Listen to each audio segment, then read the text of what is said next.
اعوذ باللہ من الشیطان الرجیم بسم اللہ الرحمن الرحیم ان یوم الفصل کان میقاتا ان بے شک فیصلے کا دن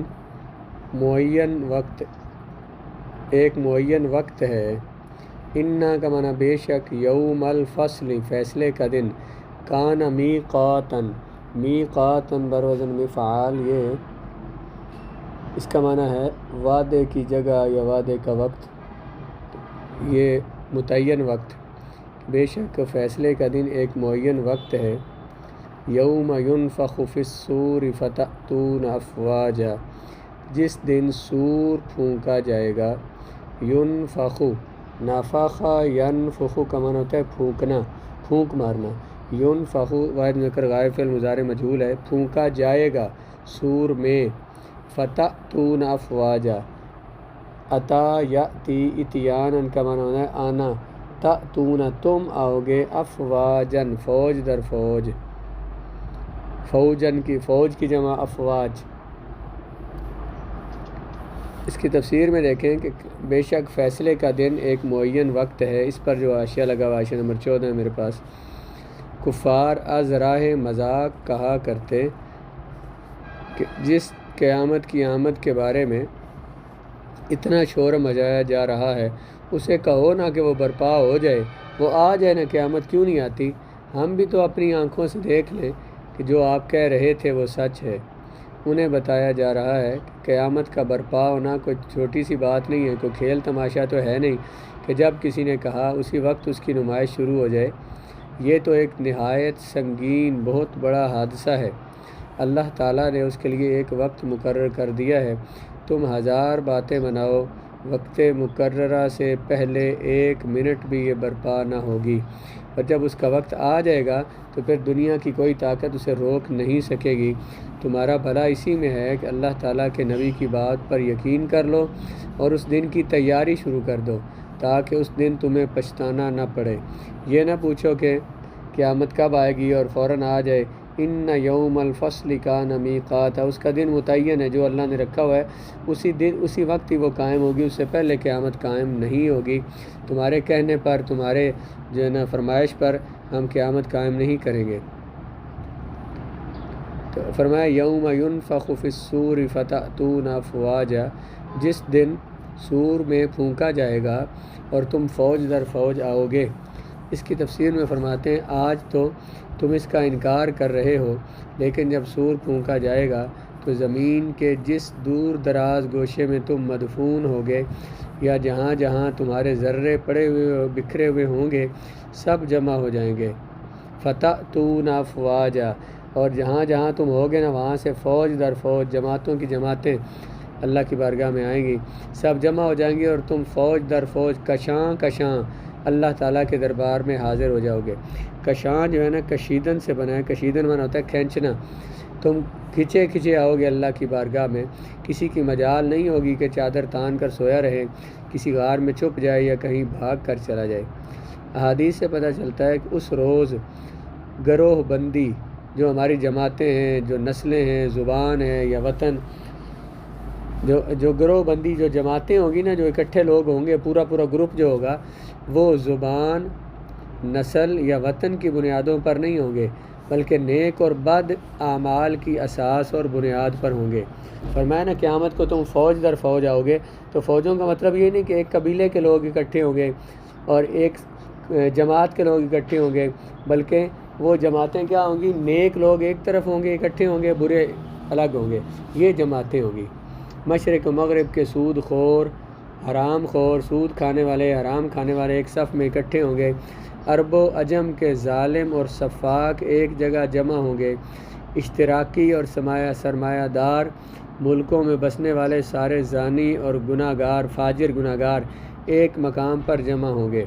سرمایہ دار، اور یہ ایک فلسفہ تھا اشتراک کا جو مال و دولت کے لحاظ سے اس کا حوالہ دیا ہے کہ سرمایہ دار ملکوں میں بسنے والے جتنے گناہ گار لوگ ہیں، گناہ کرنے والے ایک مقام پر جمع ہوں گے، اور سب ایک ساتھ بارگاہ رب العزت میں حاضر کیے جائیں گے۔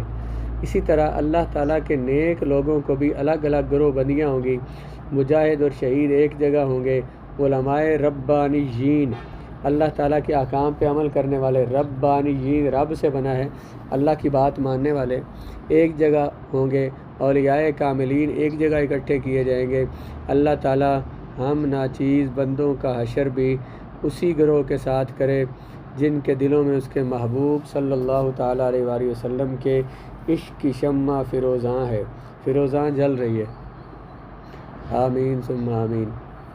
وفتحت السماء فکانت ابوابا، کیا فرمایا؟ جب قیامت کا متعین دن ہے، جب وہ دن ہوگا تو سور پھونکا جائے گا اور تم فوج در فوج آؤ گے۔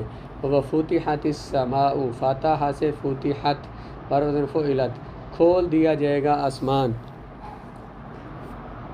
فکانت ابوابا، اور آسمان بن جائے گا ابوابا دروازوں کی طرح، باب ان دروازے کہتے ہیں، اس کی جمع ابوابا، آسمان دروازے بن کر رہ جائے گا۔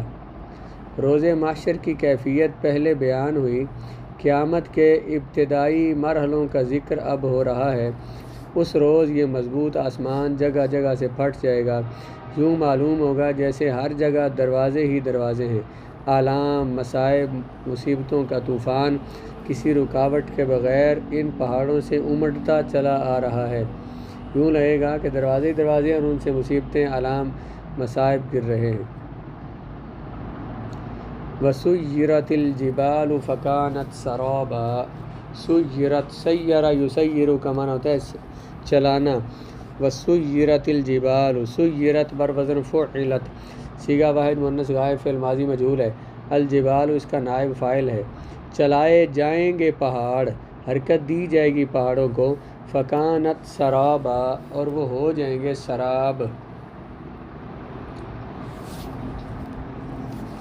سراب کسے کہتے ہیں وہ آگے تفسیر میں اس کا معنی آ رہا ہے۔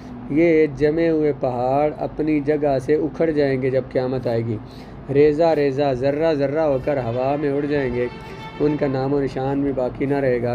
علامہ قرطبی نے سرابن کا معنی لکھا ہے لا شیء، جو کوئی چیز نہ ہو۔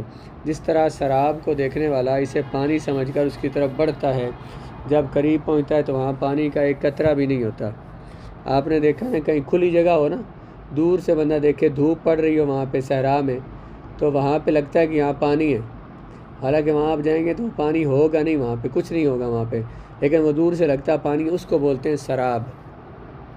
سراب کا معنی دھوکہ بھی کرتے ہیں کہ جو چیز ہو نہ لیکن دکھائی دے، تو سراب کو جس طرح دیکھنے والا اسے پانی سمجھ کر اس کی طرف بڑھتا ہے، جب قریب پہنچتا ہے تو وہاں پانی کا ایک قطرہ بھی نہیں ہوتا، تو اس طرح پہاڑ سراب کی طرح ہو جائیں گے، یعنی پہاڑ ہوں گے، نظر ہی آئے گا کہ پہاڑ ہیں لیکن وہ پہاڑ ہوں گے نہیں۔ سیرت کا معنی جڑوں سے اکھڑ جانا، اپنی جگہ سے ہٹ جانا، چلے جانا۔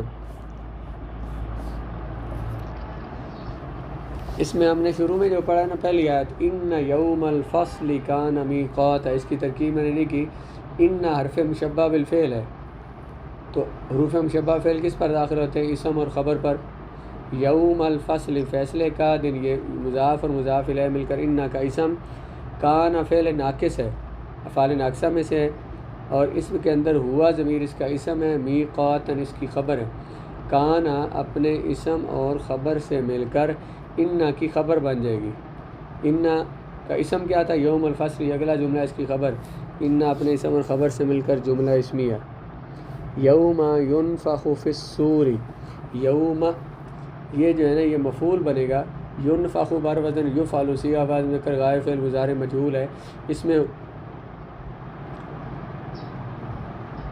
ہوا ضمیر فاعل ہے، اور یہ بھی ہو سکتا ہے فی الصور جو ہے نا اس میں سور پھونکا جائے گا، فی حرف جار کو زائدہ بنا دیں اور سور کو اس کا فاعل نائب فاعل بنا سکتے ہیں کہ جس دن پھونکا جائے گا سور، یہ فعل اپنے نائب فاعل سے اور مفعول سے مل کر جملہ فعلیہ۔